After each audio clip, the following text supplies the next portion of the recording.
Hello friends, welcome to Sangeeta's kitchen. আজ আমি তোমাদের জন্য নিয়ে এসেছি এই রাখি পূর্ণিমার জন্য স্পেশাল একটি মিষ্টি রেসিপি। রাখি পূর্ণিমা ভাইদের মিষ্টি মুখ করানোর জন্য বাড়িতে এই রেসিপিটি খুব সহজেই আপনারা বানিয়ে ফেলতে পারবেন।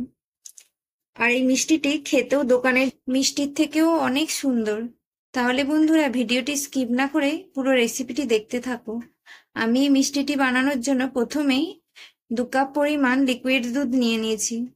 তারপরে এই দুধটিকে খুব ভালোভাবে একটু নাড়াচাড়া করে গরম হওয়া পর্যন্ত রেখে দেবো। এই সময় আমি একটি মিক্সির জারে 1 কাপ পরিমাণ চিনি এবং 10-12টি কাজু আর হাফ কাপ দুধ দিয়ে খুব ভালোভাবে একটি মিহি পেস্ট বানিয়ে নেব। আর তোমরা যেরকম মিষ্টি খেতে পছন্দ করবে সেই রকম হিসাবে চিনি কম বা বেশি দিতে পারো। দেখো এটি কতটা সুন্দর গাঢ় একটি পেস্ট তৈরি করে নেব। আর এর মধ্যে দুধও কিন্তু গরম হয়ে গেছে। আর দুধটিকে আরো কিছুক্ষণ আমি গ্যাসের চুলায় রেখে দেবো যাতে দুধটি গাঢ় হয়ে যায়। এই মিষ্টিটি বানানোর জন্য আমি এখানে 200 গ্রাম পনির নিয়েছি। পনিরটিকে আমি একটি গ্রেডারের সাহায্যে খুব ভালোভাবে গ্রেড করে নেব। আর তোমরা চাইলে এর পরিবর্তে মিক্সিং জারে পেস্টও বানিয়ে নিতে পারো। আর এখন আমি গ্যাসের ফ্লেম লোতে করে ওই লিকুইড দুধে হাফ কাপ পরিমাণ গুঁড়া দুধ দিয়ে দেবো। দিয়ে খুব ভালোভাবে এটিকে এখন মিশিয়ে নেব। এরপর এতে আমি এখন 2টো এলাচকে ছাড়িয়ে নিয়ে দানাগুলো দিয়ে দেবো। তোমরা চাইলে এর পরিবর্তে এলাচ গুঁড়ো ব্যবহার করতে পারো। তারপর আমি কাজু, চিনি ও দুধের তৈরি পেস্টটি এতে দিয়ে দেবো। পেস্টটি দেওয়ার পর খুব ভালোভাবে নাড়াচাড়া করে নেব। আর এখন আমি গ্যাসের চুলার ফ্লেম হাই করে দেব।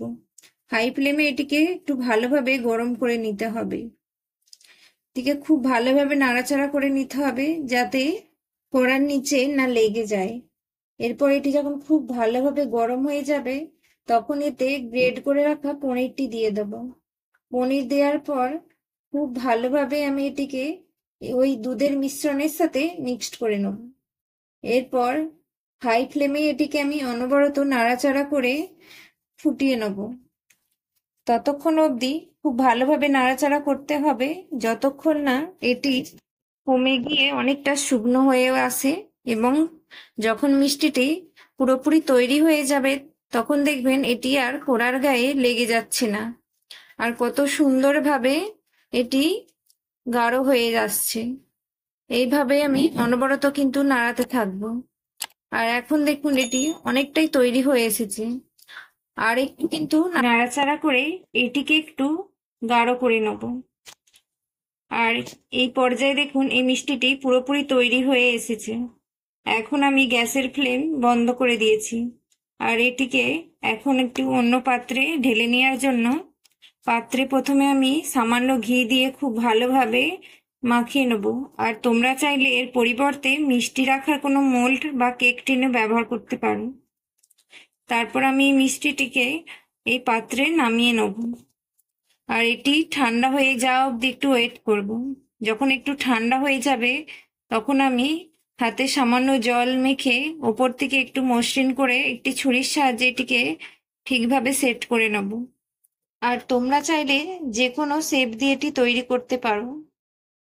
আমি এটিকে চারদিক থেকে চৌকো মতো সেট করে নিয়েছি এবং ওপর থেকে এখন কুচিয়ে রাখা কিছু পেস্তা কুচি দিয়ে দেবো। আর এটিকে আমি এখন ফ্রিজে রেখে দেবো 1 ঘন্টার জন্য। 1 ঘন্টা পর দেখুন এটি ফ্রিজ থেকে নিয়ে এসেছি। এখন এটি ভালোভাবে সেট হয়ে গেছে। আর এখন আমি এই ছুরির সাহায্যে এগুলিকে পিস কেটে নেব। তোমাদের ইচ্ছা মতো যে কোনো সাইজে এটি তৈরি করতে পারো। আর এই মিষ্টিটি এখন দেখুন কতটা সুন্দরভাবে হয়ে গেছে। আর এই মিষ্টিটি এতটাই সুন্দর যে একবার খেলে বারবার বানাবেন।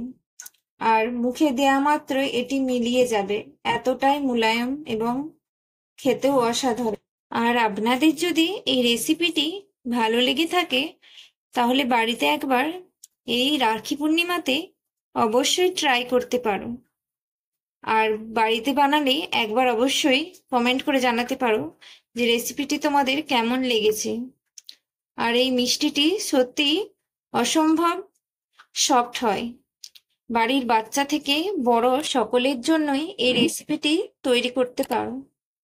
আর আমার এই রেসিপিটি ভালো লাগলে ভিডিওটিতে লাইক, কমেন্ট এবং শেয়ার ও চ্যানেলটিকে সাবস্ক্রাইব করে পাশে থাকা বেল আইকন প্রেস করে দিও, যাতে আমার ভিডিও নোটিফিকেশন তোমার কাছে পৌঁছে যায়। ভালো থাকবে, সুস্থ থাকবে, ধন্যবাদ।